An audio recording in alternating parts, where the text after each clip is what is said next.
नमस्कार, मैं हूं आपके साथ दीपक भदौरिया। लगातार हम चुनाव संबंधी हर एक अपडेट आप तक पहुंचा रहे हैं। छत्तीसगढ़ में मतदान केंद्र में बुजुर्ग वोटर की मौत होने की एक खबर सामने आ रही है। तीसरे चरण के लिए 7 लोकसभा सीट रायपुर, बिलासपुर, कोरबा, रायगढ़, दुर्ग, जांजगीर चांपा और सरगुजा के लिए मतदान जारी है। सुबह 11 बजे तक 29.90% मतदान की हो चुका है। सबसे ज्यादा मतदान अभी तक रायगढ़ में हुआ है 32.92%, जबकि सबसे कम बिलासपुर में हुआ है 25.29%। अंतिम चरण के चुनाव में कांग्रेस भाजपा के दिग्गज नेताओं सहित 168 प्रत्याशी मैदान में हैं और इन प्रत्याशियों की किस्मत 1,39,01,285 मतदाता तय करेंगे। तीसरे चरण में 82,000 जवानों की ड्यूटी लगाई गई है। खास बात यह है कि प्रदेश में पहली बार प्राइवेट सिक्योरिटी गार्ड्स को भी चुनाव ड्यूटी में लगाया गया है।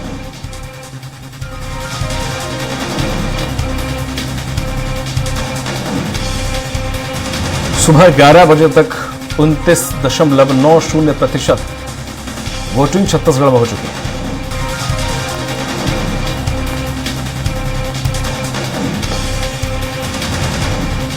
रायपुर में ट्रांसजेंडर मतदाताओं ने वोट डाला है। कोरबा में विकास कार्यों को लेकर चुनाव बहिष्कार। छत्तीसगढ़ में सुबह 11 बजे तक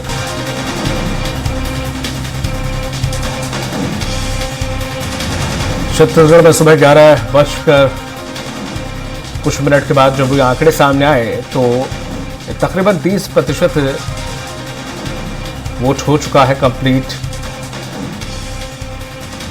आपको बता दें कि कोरबा में विकास कार्यों को लेकर चुनाव बहिष्कार की खबर भी आई है।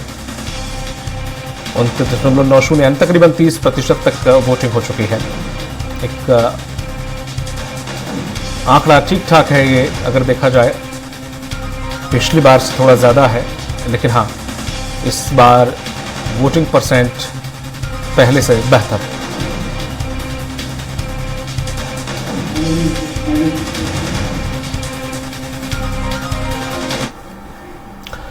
लोकतंत्र के महासमर में वोट डालने के लिए पहुंचे कुछ तस्वीरें आपको टीवी स्क्रीन पर दिखाते हैं, जिस पर राज्यपाल पहुंचे हैं विश्वभूषण हरिचंदन, और छत्तीसगढ़ के सीएम विष्णुदेव साय भी पहुंचे हैं। साथ ही साथ श्याम बिहारी जायसवाल भी पहुंचे हैं। स्वास्थ्य मंत्री, तमाम जो दिग्गज हैं वो वोट डालने के लिए पहुंचे हैं। ये 3 तस्वीरें हम आपको छत्तीसगढ़ से दिखा रहे हैं, जहां पर राज्यपाल, सीएम और स्वास्थ्य मंत्री वोट डालने के लिए परिवार सहित पहुंचे।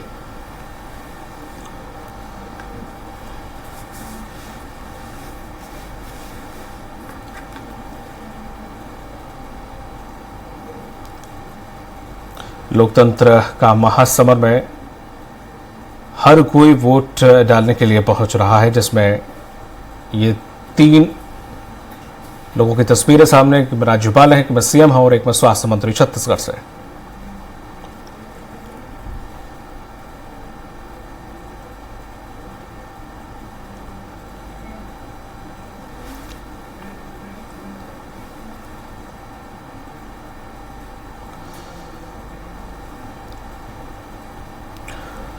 लगातार हम आपको हर एक अपडेट दे रहे हैं। चुनाव से संबंधित हर एक जानकारी आप तक पहुंचाने की कोशिश। ग्राउंड जीरो पर स्वराज संवाददाता डटे हुए हैं, जो आप तक हर एक जानकारी पहुंचा रहे हैं।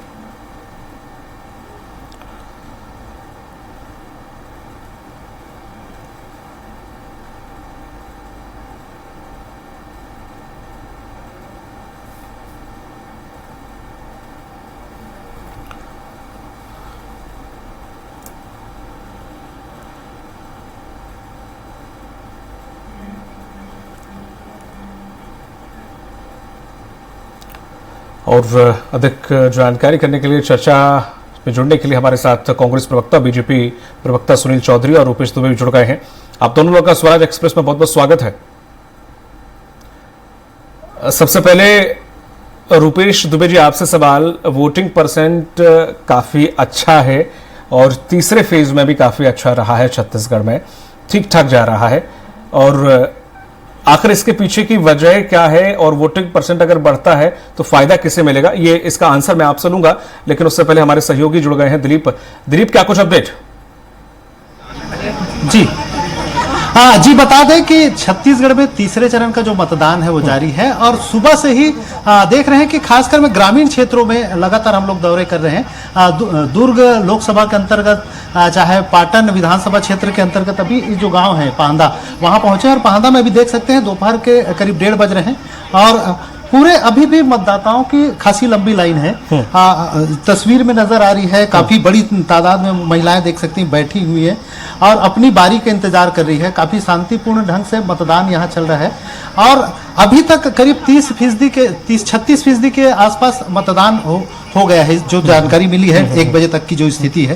और सभी मतदाताओं में अभी भी अपने अधिकार के लिए काफी उत्साह देखने को मिल रहा है। अपनी बारी का इंतजार करती हुई महिलाओं का तस्वीर आप देख सकते हैं, किस तरह से शांतिपूर्ण तरीके से यहाँ अपनी बारी का इंतजार कर रहे हैं। और निर्वाचन आयोग की ओर से भी यहाँ पर विशेष व्यवस्थाएं की गई। काफी धूप है, कड़ी गर्मी का प्रकोप है, इसके बावजूद भी बड़ी संख्या में मतदाता आए हुए हैं। तो निर्वाचन आयोग की ओर से, जिला प्रशासन की ओर से टेंट की व्यवस्था की गई है, नीचे दरी की व्यवस्था की है ताकि लोग आराम से बैठ सके। और देखिए लंबी लाइन है लोगों में और इसके साथ ही साथ जो लोग रह गए हैं वो पीछे भी बैठे हुए हैं। तो इस तरह से सभी शांतिपूर्ण तरीके से अपनी बारी का इंतजार कर रहे हैं। हम कुछ लोगों से चर्चा भी करेंगे, जानेंगे क्या मुद्दा है। गुड़िया पहली बार मतदान कर रही है? हाँ, मेरा फर्स्ट वोट है। ऐसा लग रहा है एकदम उत्साहित। हाँ, लेकिन अभी तक मेरा नंबर नहीं आया है। हम लोग 11 बजे से आ गए हैं, लेकिन अभी 1:30 बज गए तक। 11 बजे से? हाँ, अभी इतनी लंबी लाइन है, पूरी बहुत लंबी थी हमारी लाइन भी, लेकिन अभी लाइन खत्म हो गया। क्या मुद्दा है, किस आधार पे वोट देंगे आप? क्या चाहते हैं? जो प्रत्याशी बने, जो प्रत्याशी चुन के आए, वो क्या करे आपके लिए? वो बस देश को आगे बढ़ाए और देश का विकास, बस यही। देखिए कितनी अच्छी सोच है, देश का विकास करे, देश को आगे बढ़ाए, इस सोच के साथ ये प्रत्याशी चुनने के लिए है। हमारे साथ बुजुर्ग भी है, इनसे भी चर्चा करेंगे। कितना उम्र है आपका? 70 साल हो गया है। 70 साल पार हो गए हैं, तो लंबे समय से आप दे रहे हैं वोटिंग। क्या लग रहा है अभी सारे मतदाता जिनको आप चुनेंगे वो आपका काम करेंगे, विकास करेंगे? क्या बताऊँ सर, जो भी है कर रहा हूँ मैं, अपना फर्ज अदा कर रहे हैं। बस और क्या बात है। क्या मुद्दा है, क्या चाहते हैं प्रत्याशी से? क्या चाहते मतलब जो हो गया, जब डाल दिए पेट तो भर रहा है। ये हमारे साथ युवा साथी भी है। ये किस तरह की सरकार आप चाहते हैं, कैसी सरकार चुन के आए?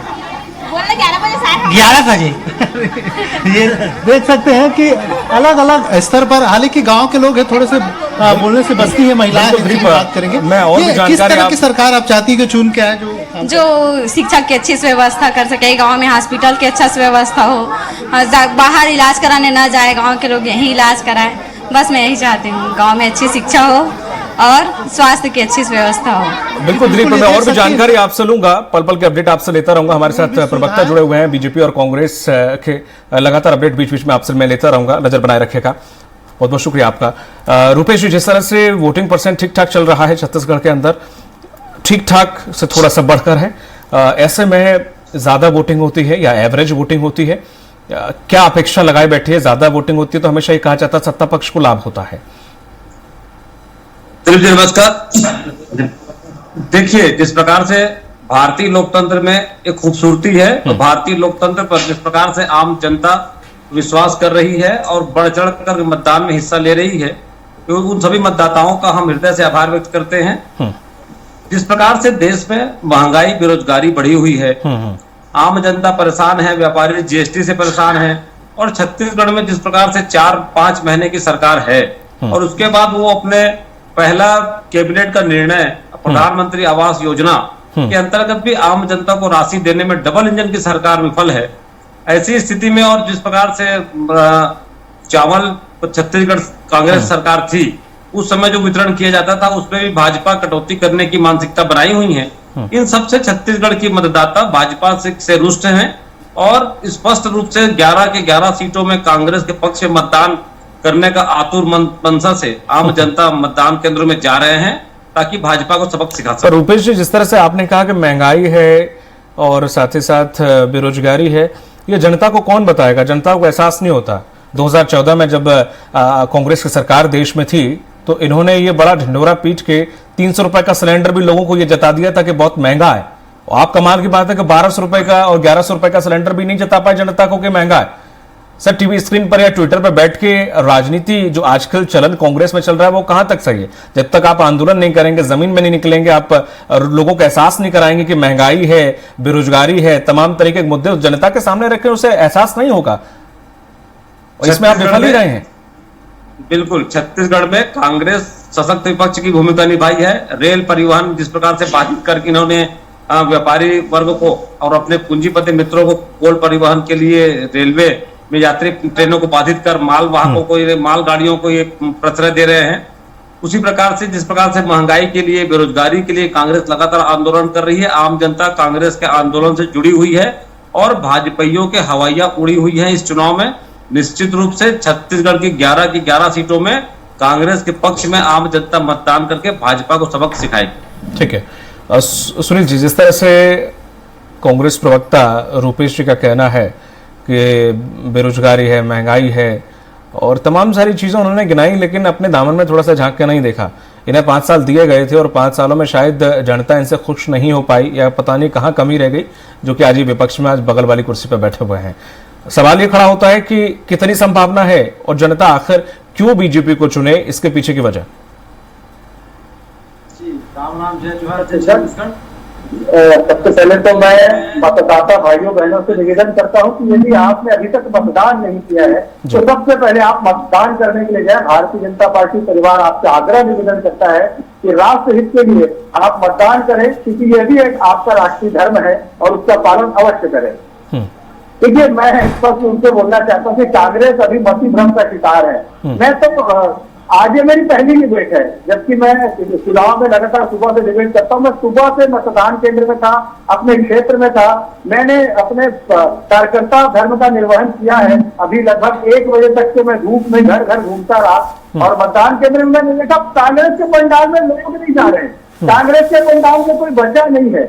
कुल मिलाकर के कांग्रेस के कार्यकर्ताओं के कंधे धीरे धीरे झुके और वोट करके चले गए। उनको पता है कि इस देश में यदि किसी ने काम करके दिखाया तो माननीय मोदी जी ने काम करके दिखाया। अरे 25 करोड़ लोगों को गरीबी रेखा से बाहर निकालने वाले प्रधानमंत्री मोदी जी हैं। 5वीं बड़ी व्यवस्था जो है वहां तक पहुंचाने वाली मोदी जी हैं, जो कभी 4थे और तीसरे स्थान तक जाएंगे। 80 करोड़ 4 करोड़ 12 करोड़ से अधिक शौचालय मिलेंगे, 10 करोड़ से अधिक गैस कनेक्शन देने वाले, 34 करोड़ से अधिक आयुष्मान योजना के लाभार्थी देश के अंदर किया है और पीएम जन औषधि केंद्र के माध्यम से 28,000 करोड़ रुपए की बचत हुई है। सुनील जी, चूंकि आपकी आवाज थोड़ा सा कम आ रही है, दर्शकों तक नहीं पहुंच पा रही है, निवेदन है थोड़ा सा आप अपना माइक ठीक करें जिससे जनता तक आपकी आवाज पहुंच पाए। मैं लौटूंगा जल्द। वक्त फिलहाल एक छोटे से ब्रेक का, मैं जल्द इस डिबेट को आगे बढ़ाता हूं। वक्त फिलहाल छोटे से ब्रेक का, जल्द होंगे हाजिर। ब्रेक के बाद आपका स्वागत है। लगातार छत्तीसगढ़ की सभी 7 सीटों पर मतदान जारी है और हम लगातार आंकड़े आप तक साझा कर रहे हैं। लगातार बीजेपी और कांग्रेस के प्रवक्ता हमारे साथ मौजूद हैं। जिस तरह से सुनील जी आप कह रहे थे, कांग्रेस की कमियां गिना रहे थे और कांग्रेस की कमियां थी तभी शायद वो विपक्ष में बैठ गए, जनता ने बिठा दिया। सवाल ये खड़ा होता है कि अब आप कहां हैं और आप जनता के बीच में हैं। लोकसभा चुनाव में पिछली बार जब आप विपक्ष में बैठे हुए थे तब भी आपको बंपर जीत मिली थी और वो शायद मोदी के नाम पर ही मिली थी। और अब जिस तरह से मोदी की गारंटी पर लोगों ने विधानसभा चुनाव में भरोसा आप पे जताया, तो क्या लोकसभा चुनाव में भी वैसे ही जताएंगे और क्या आप उनकी उम्मीदों पर खरा उतर पाएंगे? क्योंकि 6 महीने हो गए, कुछ योजना अभी तक धरातल पर नहीं उतरी, ऐसा आरोप कांग्रेस लगाती रही है।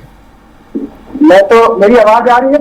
जी, आपकी आवाज दर्शकों तक पहुंच रही है सर, बराबर है। जी, देखिए, मैं तो पहले ही कहा कांग्रेस मति भ्रम का शिकार हो गई है। कांग्रेस को कुछ दिखाई नहीं देता। मैंने सारी उपलब्धि पहले बता दी। मोदी जी की 25 करोड़ लोग गरीबी रेखा से बाहर आए, 5वीं बड़ी अर्थव्यवस्था हम बन गए, 80 करोड़ लोगों को निःशुल्क राशन हम दे रहे हैं, 4 करोड़ से अधिक पीएम आवास बन गए, 12 करोड़ से अधिक शौचालय बन गए, 10 करोड़ से अधिक गैस कनेक्शन हो गए, 33 करोड़ आयुष्मान योजना के लाभार्थी है, पीएम जन औषधि केंद्र के माध्यम से 28,000 करोड़ रुपए की बचत हो गई, निःशुल्क कोरोना का टीका 200 करोड़ से अधिक लगा है। तो ये हमारी उपलब्धियां भी। छत्तीसगढ़ के संदर्भ में सीधा आ जाता हूँ। छत्तीसगढ़ में किसान सम्मान निधि की यदि हम बात करते हैं तो 37,70,000 जो है वो किसान सम्मान निधि मिल रही है। किसानों का हमने देखेंगे कि 3100 रुपए में ध्यान दिया, मोदी की गारंटी पूरी 31 कुंटल प्रति एकड़ दिया है। हमने पीएम आवास योजना के 18 लाख आवास को लेकर के उसमें काम शुरू कर दिया है और जल जीवन मिशन में 33 करोड़ रुपए के प्रोजेक्ट छत्तीसगढ़ में चल रहे। भारत माला परियोजना से छत्तीसगढ़ बीच में आपने एक बात का जिक्र किया, कोरोना की वैक्सीन। सड़कों से आपने ऐसी वैक्सीन लगवाई कि आधे लोगों की जब से ये खबर आई है कि उसमें हृदय को खतरा है और हार्ट अटैक का खतरा, जब से एस्ट्राजेनेका ने जो एक्सेप्ट किया है कोर्ट में, तब से लोगों की जान हलक में अटक गई है कि 70 से 75 लोगों को आपने कोविशील्ड लगवा दी कि अब उन्हें जो हार्ट अटैक आ रहे हैं वो इसी वजह से तो नहीं आ रहे हैं। अब तो लोग जवाब पूछ रहे हैं सरकार से कि आपने ये वैक्सीन लगवाई क्यों आखिर, और ऊपर से विपक्षी आरोप लगा रहा है कि चंदा लिया था एस्ट्राजेनेका से आपने। देखिए, ये खुद चंदाखोर कांग्रेस है, ये ऐसे आरोप लगाती है। सारी जो दवाइयां बनती है उनसे उस कंपनी ने तो एक्सेप्ट किया ना सर। आई है ना सर, इसमें एक्सपर्ट लोगों की राय आई है। एक्सपर्ट लोगों ने बताया है कि दवाइयों के साइड इफेक्ट होते हैं। अगर किसी भी वैक्सीन के टीके की दवाई का अगर साइड इफेक्ट है तो 2 से 4 महीने में भी दिखा तो वो एक बार हमला हो सकता है। लेकिन अभी बहुत सारे लोगों को लगा है उसका वो एक बड़ा कारण नहीं हो सकता, और भी दूसरे कारण हो सकते हैं। मुद्दा है ये सर, के कारण हो, इसका चुनाव में फर्क पड़ेगा। कौन फर्क नहीं पड़ेगा? देश की जनता जानती, जब पूरा विश्व अंधेरे में लगता था, इस रात की सुबह को होगी। माननीय मोदी जी आ गए, हमारे देश के वैज्ञानिक आगे आए और लड़ाई लड़ी कोरोना के खिलाफ, निर्णायक जंग लड़ी और टीके का निर्माण किया। अरे इन दोनों सैल्यूट करना चाहिए कि हमारे देशवासियों की जान की रक्षा के लिए इतना बड़ा काम इस देश के अंदर हुआ। इसका कोई प्रभाव इतना पड़ने नहीं है। प्रभाव पड़ेगा कांग्रेस के भ्रष्टाचार का। कांग्रेस कहती कि चंदा ले लिया। अरे 55 सालों में आपने किससे चंदा कितना लिया उसका कोई हिसाब दिया था? हमने इलेक्ट्रॉनिक बॉन्ड के माध्यम से एक पारदर्शी व्यवस्था।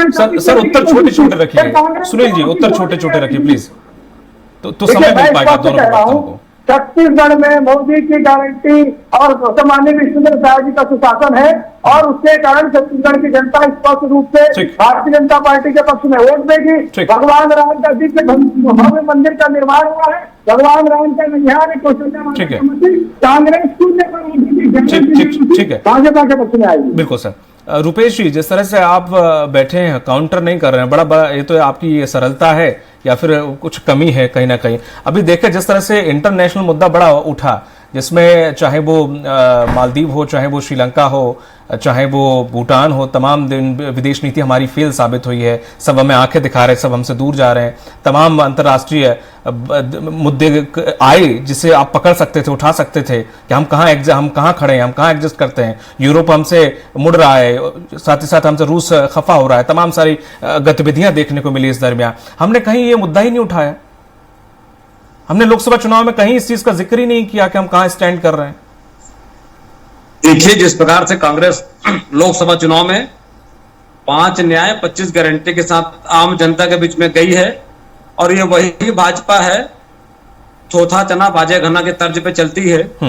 मानव जीवन के साथ खिलवाड़ करने वाली कोविशील्ड वैक्सीन के बारे में इतने दुष्प्रभाव आने के बाद भी आज तक भाजपा की सरकार ना तो स्पष्टीकरण दे पा रही है और ना ही कुछ कह पा रही है। उसका एकमात्र कारण ये है कि इलेक्ट्रॉल बॉन्ड में इन्होंने जो पैसे लिए हैं कंपनी से, उसके कारण इनका मुंह में दही जमा हुआ है। नहीं तो इलेक्ट्रॉल बॉन्ड में दिक्कत है सर, या उस कंपनी से लिए इसमें दिक्कत है? इलेक्ट्रॉल बॉन्ड तो आपने भी लिए हैं, बस कम लिए हैं थोड़ा सा। देखिए, मानो ये तो चंदा के लिए जो मांस का विक्रय करते हैं उनसे भी पैसे लेने में ये हिंदुत्व की बात करते हैं। उसके बाद ये इनको सिर्फ पैसा चाहिए होता है। और सबसे बड़ी बात, जिस प्रकार से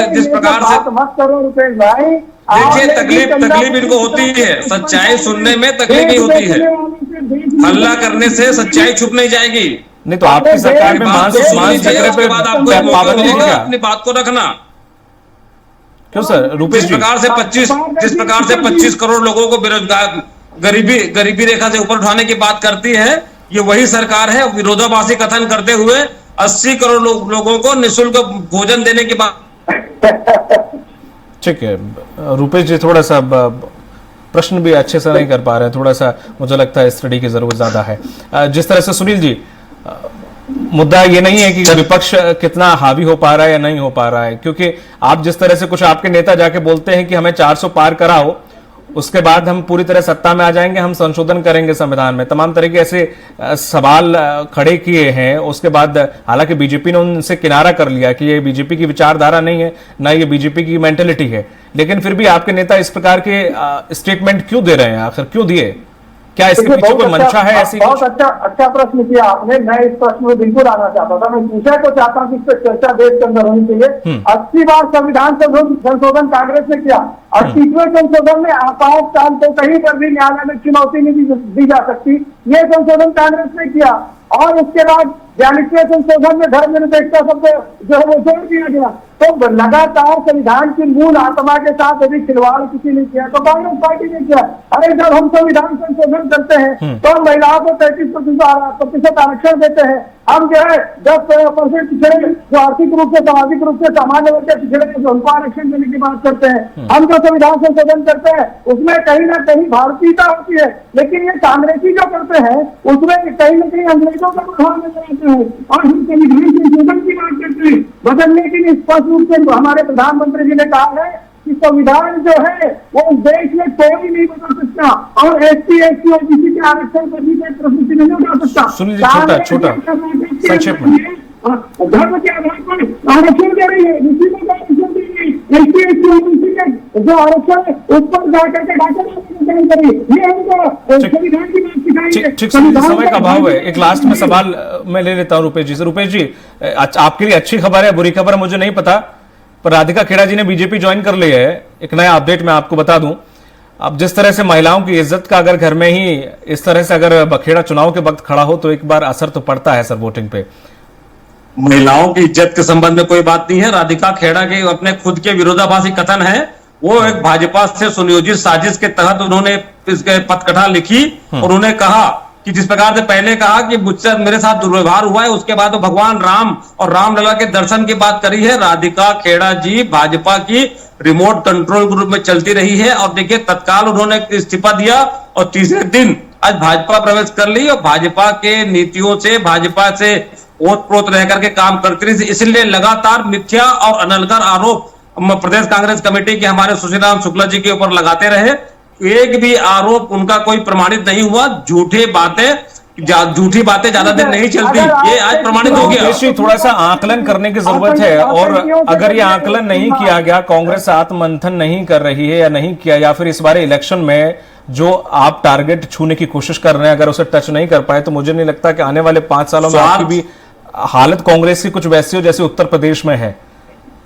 स्वार्थगत राजनीति जो करते हैं नेता कांग्रेस के जो रहे हैं, स्वार्थी तत्व के लोग रहे हैं, वो भाजपा में शामिल हो रहे हैं। उनके कारण कांग्रेस को आत्मपंथन करने की आवश्यकता नहीं है। वो झूठे मनगढ़ंत बातें आरोप लगा करके इस प्रकार से बातें करेंगे और भाजपा के लोग विधवा विलाप कर रहे हैं। अरे भाजपा के लोग मणिपुर के मामले में, कठुआ के मामले में, उन्नाव के मामले में कहां थे भाजपा के लोग बताए? छत्तीसगढ़ में बेचारी घटनाएं लगातार बढ़ रही है, तब भाजपा के लोग कहां हैं ये बताए? पहले आत्मचिंतन कर ले।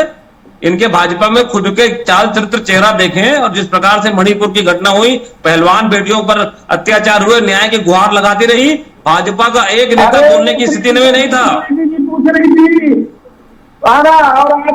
भाजपा की एक भी नेता हाथ रस में मानवता शर्मसार हुई, तब भी भाजपा का नेता मुंह खोलने से बचते रहे। मानवता तो शर्मसार राजस्थान में भी हुई सर, उसमें भी कुछ नहीं बोला गया। खैर ये मुद्दे अलग हैं, लेकिन हाँ अभी देखने वाली बात होगी कि 4 तारीख को किस पर आखिर जनता भरोसा करती है। बहुत बहुत शुक्रिया समय देने के लिए और हमसे जुड़ने के लिए आप दोनों लोगों का, रुपेश जी और सुनील जी, आप दोनों लोगों का। तो लगातार हम आप तक आज चुनावी प्रक्रिया की हर एक खबर आप तक पहुंचाने की कोशिश कर रहे हैं। लगातार आंकड़े स्वराज एक्सप्रेस आपको दिखाता रहेगा। इस बुलेटिन में फिलहाल इतना ही, दीजिए इजाजत, नमस्कार।